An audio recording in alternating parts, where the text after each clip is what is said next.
Something unusual is happening along the shores of the Persian Gulf. For several consecutive days, different regions of Iran have reported explosions, military movements, and fragmented accounts of attacks against strategic infrastructure. The information, however, remains incomplete. Several international media outlets state that they are unable to independently verify all events in real time, while Iranian authorities have disclosed only part of the damage and have avoided providing details about several aspects of the operations. In an environment where information becomes a strategic tool, silence can be just as important as any explosion. Among the locations mentioned are areas near the Strait of Hormuz, one of the most important maritime routes on the planet.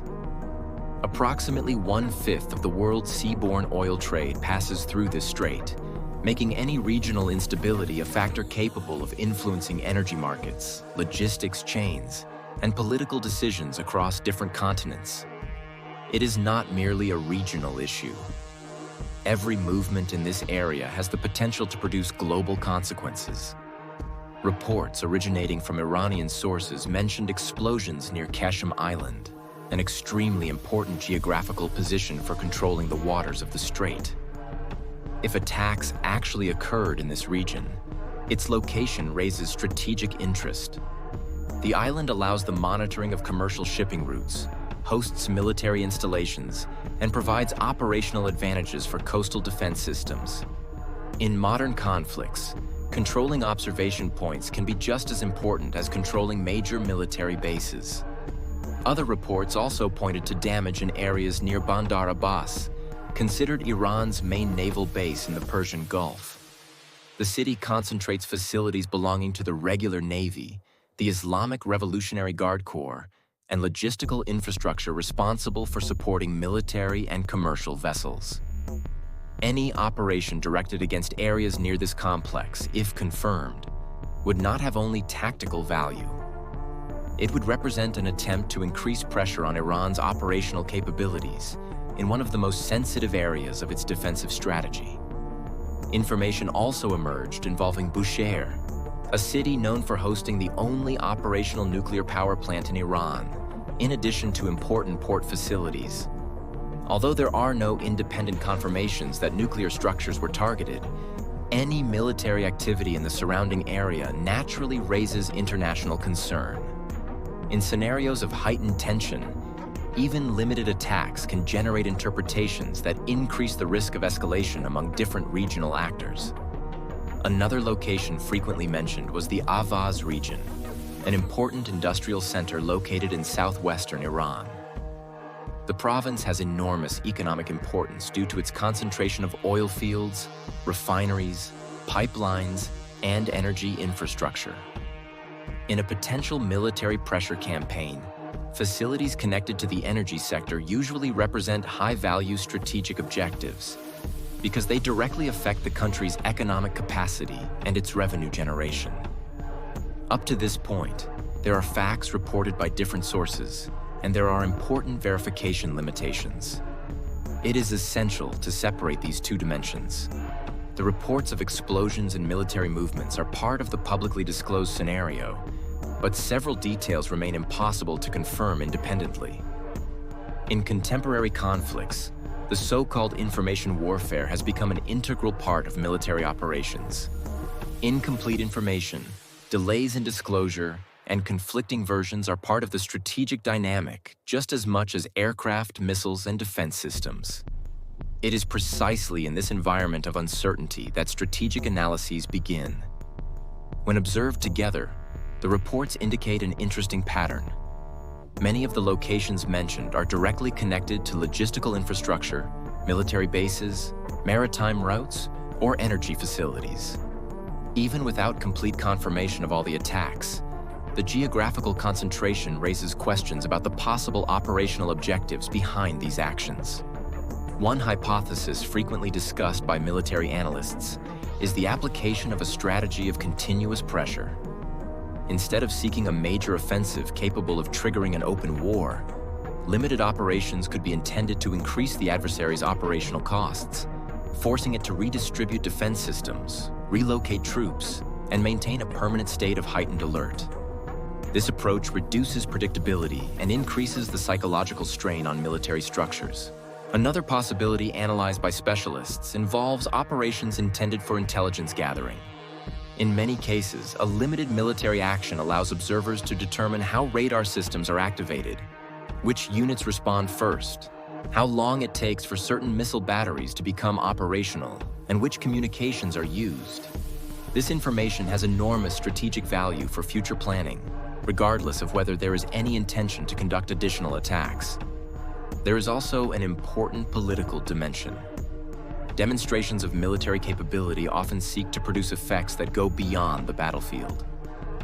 The mere perception that certain targets can be reached changes the strategic calculations of governments, armed forces, and regional allies. In geopolitics, military credibility depends not only on the use of force, but also on the ability to convince other actors that this force can be employed again if necessary. At the same time, Iran faces a delicate strategic dilemma. A very limited military response may be interpreted as a sign of weakness by both adversaries and allies.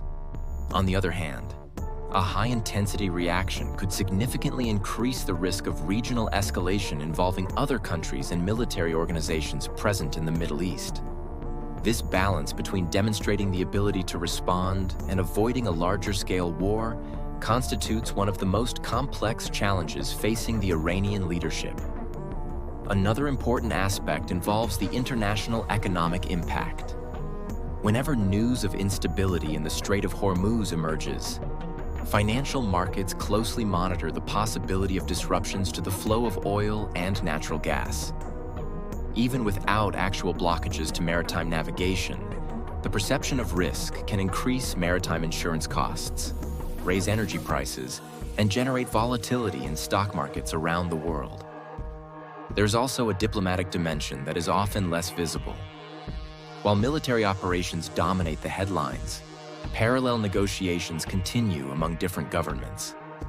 Countries in the region, major powers, and international organizations seek to reduce the risk of conflict expansion, preserve commercial shipping routes, and prevent localized incidents from escalating into larger direct confrontations.